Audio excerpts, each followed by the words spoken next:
how hard it is to get out of it. The sense that you are defeated, the sense that you are worthless, that you can never get on top because you're so far down. It is it's a quagmire. It's like being an ant in a pail.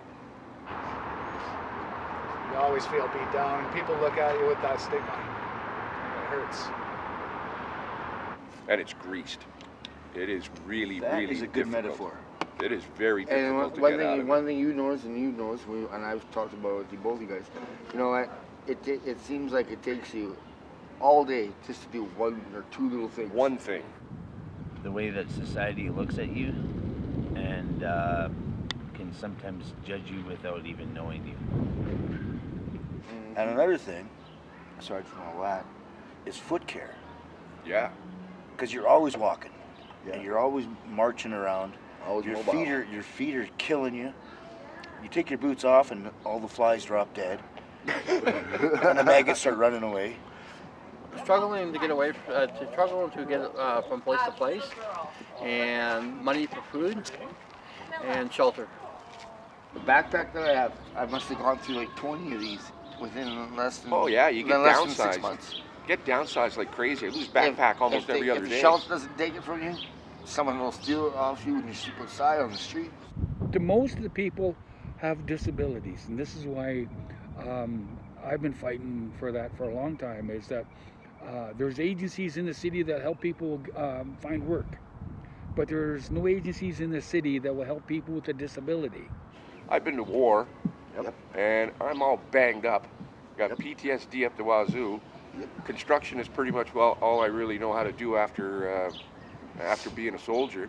So, but you get onto a construction site, you hear a bang, you drop and hit the deck. You hit the deck. Yeah. It's like, geez, it's not easy.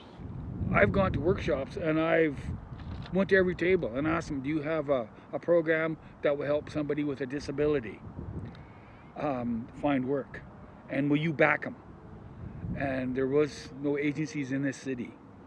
And you go to places like the shelters and you stand in lineups. You feel like you're in part of Cold War Russia, where you're standing in line for toilet paper and bread, because you're just a number. You know, Yeah. you're not anybody specific. You're just a statistic.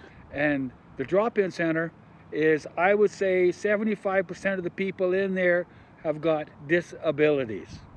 You know, we're trying to get places so we can shave, shower, shit, and actually cook and clean for ourselves, and then we might be able to get a pair of work boots and go to work. But unless you got that home base, you're not gonna get there. That's right. You know, you're waking up in places like DI and stuff with 100 other people, and you're standing in lineups to take showers and everything. You're never gonna get to work.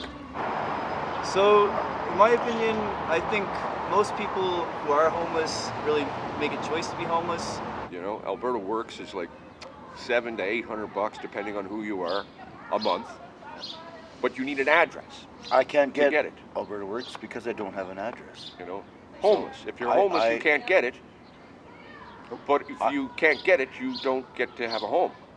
There's help out there for people.